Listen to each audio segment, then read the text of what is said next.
Hi guys! Kain po tayo sa Kina. And may milk ako. Uy, ba't mainit?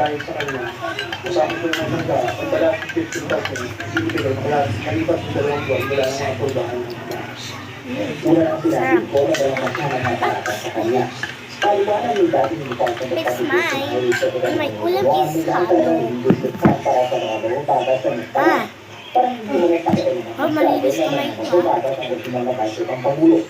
So this is consolidating all the requests from all sectors, like the Senate, Congress, and everything.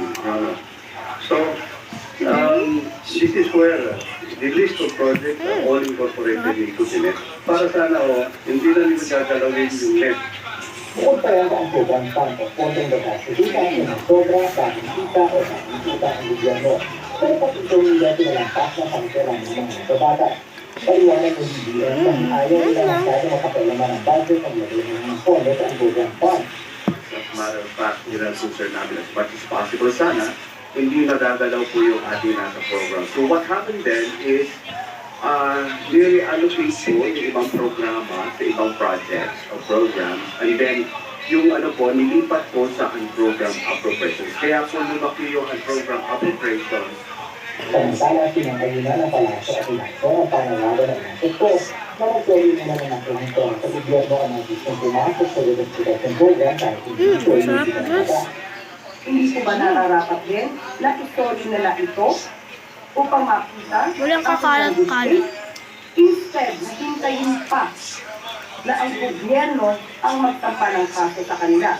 Malaya po na makapagbibigay ng mga reasonabling requirements or mga kondisyon ang DOJ bago po maisama ang isang witness under the Witness Protection Program.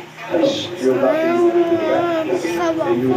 protected by the government, providing security and support, and then papakainin ka pa.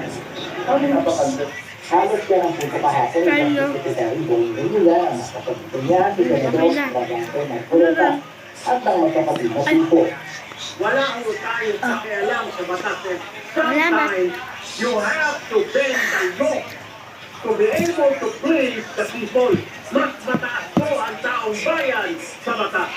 Ang pangil na yan, Sir, pwede nang itinaliwanag na kung nasa agency of starts.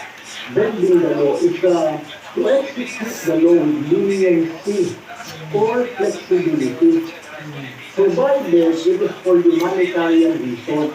Bye-bye na guys. Bye-bye.